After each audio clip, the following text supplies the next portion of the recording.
اعوذ باللہ من الشیطان الرجیم بسم اللہ الرحمن الرحیم قاف والقرآن المجید بل عجبوا ان جاءهم منذر منهم فقال الكافرون هذا شيء عجيب أَإِذَا مِتْنَا وَكُنَّا تُرَابًا ذَلِكَ رَجْعٌ بَعِيدٌ قَدْ عَلِمْنَا مَا تَنقُصُ الْأَرْضُ مِنْهُمْ وَعِندَنَا كِتَابٌ حَفِيظٌ بَلْ كَذَّبُوا بِالْحَقِّ لَمَّا جَاءَهُمْ فَهُمْ فِي أَمْرٍ مَّرِيجٍ صدق اللہ العظیم۔ پچھلی سورت حجرات ختم ہو گئی ہے۔ اس کے آخر میں اللہ رب ذوالجلال نے موت اور قیامت کے بارے میں بیان فرمایا تھا، اسی طرح اپنی قدرتوں کے بارے میں بیان فرمایا تھا۔ اس میں بھی اللہ رب ذوالجلال موت کے بعد زندہ ہونا، قیامت کا ہونا، حساب و کتاب ہونا بیان فرماتے ہیں اور پچھلی قوموں کا تذکرہ بھی فرماتے ہیں۔ اللہ تعالیٰ فرماتے ہیں قاف، یہ قاف کوڈ ورڈ ہے۔ سورۃ قاف مکہ میں نازل ہوئی ہے۔ اس کی 45 آیتیں اور 3 رکوع ہیں۔ یہ وہ صورت ہے کہ ام حارثہ رضی اللہ تعالیٰ عنہ فرماتی ہیں کہ میرا گھر اور نبی صلی اللہ علیہ وسلم کا گھر ساتھ ساتھ تھا۔ ہماری روٹیاں یعنی ہمارے اور نبی کے گھر کی روٹیاں ایک ہی تندور سے پکتی تھیں۔ اسی طرح جب نبی صلی اللہ علیہ وسلم مسجد نبوی میں جمعے کا خطبہ دیا کرتے تھے تو میں اپنے گھر میں بیٹھ کر توجہ سے سنتی تھی۔ نبی صلی اللہ علیہ وسلم خطبے میں یہ سورۃ قاف پڑھا کرتے تھے۔ نبی سے سن سن کے یہ سورت مجھے یاد ہو گئی۔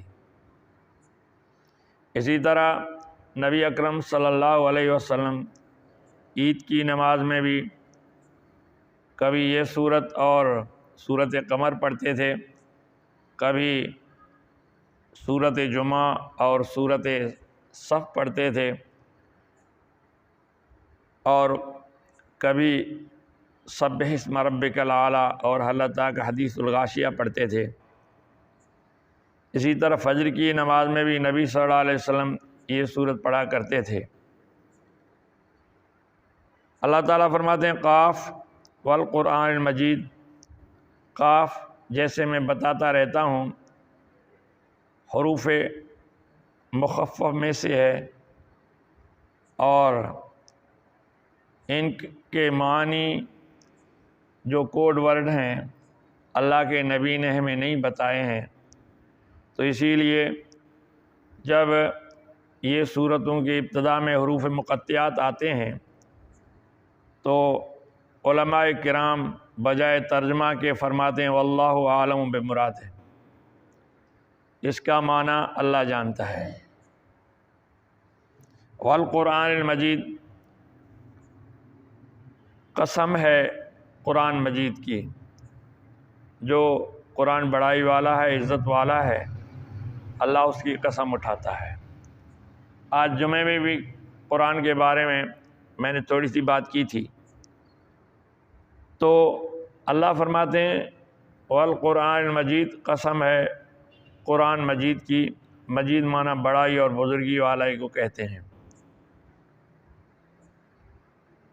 اور والقرآن مجید کا دوسرا ترجمہ یہ ہے کہ گواہ ہے قرآن مجید، یعنی واو گواہی کے لیے بھی آتا ہے، واو قسم کے لیے بھی آتی ہے۔ بل عجبوا ان جاءهم منذر منهم فقال الكافرون هذا شيء عجیب، یہ لوگ تعجب کر رہے ہیں کہ ان میں سے ایک ڈرانے والا نبی آ گیا، ان میں سے یعنی قریش میں سے۔ نبی صلی اللہ علیہ وسلم قریشی ہاشمی تھے، مکہ میں پیدا ہوئے، بی بی آمنہ اور عبداللہ کے گھر میں پیدا ہوئے۔ عبد المطلب نبی کے دادا تھے، عبد المطلب۔ تو یہ قریشی اور ان میں سے ہی نبی آ گیا، ان کو یہ عجیب لگتا ہے۔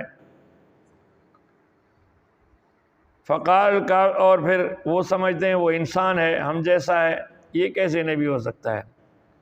فقال کافرون ھذا شیء عجیب، یہ جو منکرین ہیں، نہ ماننے والے ہیں، وہ کہتے ہیں یہ عجیب چیز ہے کہ ہم میں سے ہے، وہ کہتا ہے میں نبی ہوں، یہ کیسے ہو سکتا ہے؟ اور پھر دوسری بات یہ کرتا ہے کہ مرنے کے بعد زندگی ہے۔ تیسری بات یہ کرتا ہے حساب و کتاب ہے، جنت ہے، جہنم ہے۔ چوتھی بات یہ کہتے اللہ ایک ہے، میں اللہ کا رسول ہوں۔ عجیب باتیں ہیں اس کی۔ اب وہ سوال پوچھتے ہیں اَإِذَا مِتْنَا وَكُنَّا تُرَابًا، کیا جب ہم مر جائیں گے تو پھر مٹی ہو جائیں گے، ریزہ ریزہ ہو جائیں گے؟ جیسا کہ کبھی قبریں نظر آتی ہیں، کھلتی ہیں تو ہم دیکھتے ہیں ہڈیاں پڑی ہوئی ہیں، گوشت نہیں ہے، چمڑا نہیں ہے، خالی بال پڑے ہوئے ہیں، ہڈیاں پڑی ہوئی ہیں۔ تو وہ کہتے ہیں جب ہم مر جائیں گے تو ہو جائیں گے مٹی، اور مٹی میں مل جائیں گے، ٹکڑے ٹکڑے ہو جائیں گے۔ ذالک رجع بعید، یہ جو کہتا ہے دوبارہ زندہ ہوں گے، دوبارہ لوٹ کے آئیں گے، پھر حساب و کتاب ہوگا، یہ ہمارا لوٹنا بہت دور کی بات ہے، بڑی مشکل ہے، ہم لوٹ نہیں سکتے۔ یعنی اتنے وہ احمق تھے کہ ایک تو نبی کے بارے میں ان کا تصور تھا کہ وہ کوئی فرشتہ ہوگا، پتہ نہیں اور مخلوق ہوگا، اور پھر دوسری یہ بات وہ عجیب سمجھتے تھے کہ بھئی مرنے کے بعد جب ہم ہڈیاں اور ریزہ ریزہ ہو جائیں گے پھر کیسے دوبارہ زندہ ہو جائیں گے۔ اب یہاں سوال یہ پیدا ہوتا ہے کہ وہ چیز زندہ نہ ہو جس میں زندہ ہونے کی صلاحیت نہ ہو، حالانکہ ہم میں زندہ ہونے کی صلاحیت ہے، اللہ نے ہمیں پیدا کیا، دیکھو ہم گھوم پھر رہے ہیں۔ اب مٹی میں ملے ہوئے، جو کہتا ہے مٹی سے ہی اللہ نے حضرت آدم علیہ السلام کو بنایا تھا۔ اب وہ کہتے ہیں کسی کی مٹی کہاں ہے، کسی کی مٹی کہاں ہے، کوئی ریزہ کہاں ہے، کوئی ریزہ کہاں ہے، اسی سے تو اللہ ہمیں بنائے گا۔ اللہ کو سب معلوم ہے، آگے اللہ جواب دیتا ہے۔ مثلا ہم ہیں، ہماری پیدائش کیا ہے؟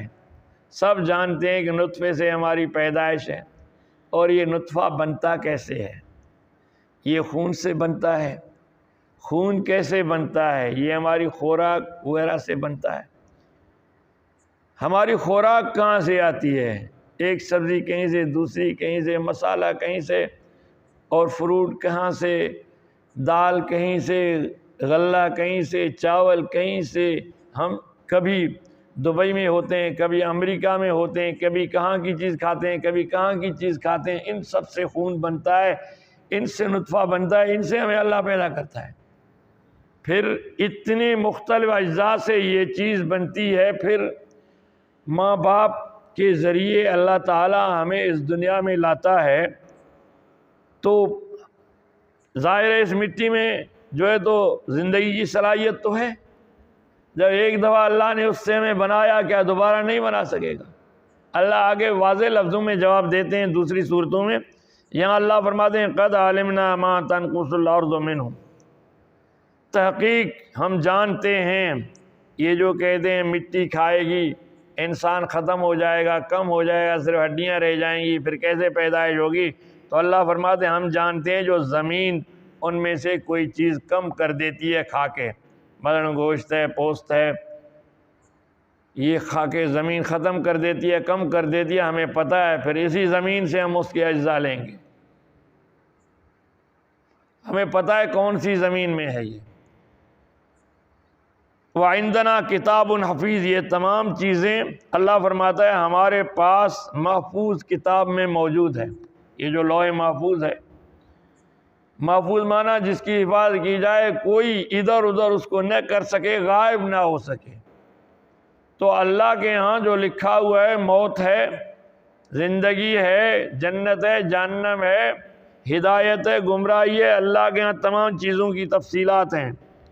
باقی ہم انسان ہیں، ہم اپنی ناقص عقل پر جاتے ہیں۔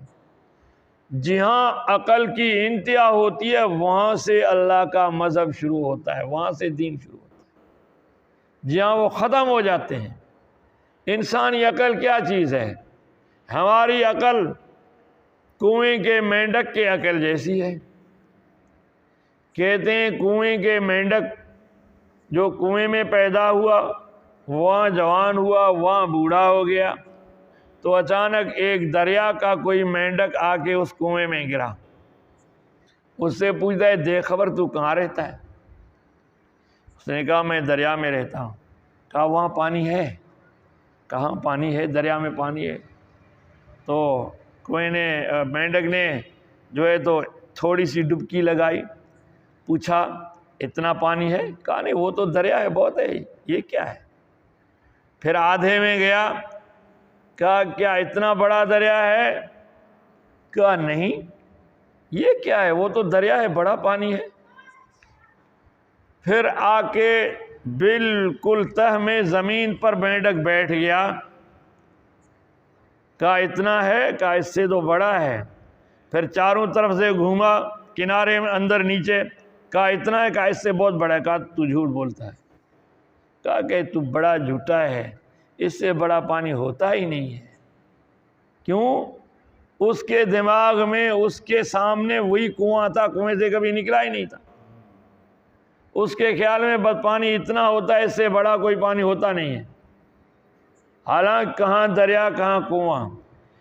ہماری عقل ایک کنویں جیسی ہے، اور ہم جو ہے تو اسی کے ذریعے کائنات کے رازوں کو جاننا چاہتے ہیں، مرنے کے بعد زندگی کے راز کو جاننا چاہتے ہیں، تقدیر الہی کو جاننا چاہتے ہیں۔ نہیں، ہماری عقل محدود ہے، کنویں کے مینڈک جیسی عقل ہے ہماری۔ تو اللہ تعالیٰ فرماتے ہیں ہمارے پاس سب کچھ محفوظ ہے، ہمیں علم ہے، گم اس سے چیز ہو جائے جسے پتہ نہ ہو۔ میرے پاس سب کچھ محفوظ ہے کہ کس کا جز کہاں ہے۔ بل کذبوا بالحق لما جاءہم، بلکہ جب حق ان کے پاس آیا انہوں نے اس کو جھٹلایا۔ حق کون ہے؟ میرا نبی ہے، میرا کلام ہے، میری وحدانیت کا اقرار ہے۔ یہ جب آ گئے تو انہیں ان کا انکار کیا۔ فَهُمْ فِي أَمْرٍ مَرِيجٍ، یہ بہت الجھے ہوئے معاملے میں ہے۔ مریج اس کو کہتے ہیں جو مخلوط ہو، بہت سی چیزیں مل جائیں، کوئی چیز سمجھ میں نہ آ جائے، اسے مریج کہتے ہیں۔ تو یہ الجھے ہوئے ہیں بہت سی چیزوں میں، اپنے جو ہے تو وہموں میں، وسوسوں میں الجھے ہوئے ہیں، ان کے پاس علم وغیرہ نہیں ہے، اس وجہ سے یہ نہیں سمجھتے ہیں۔ زندگی رہی تو انشاءاللہ آگے بعد میں بیان ہوگا۔ وآخر دعوانا الحمدللہ رب العالمین۔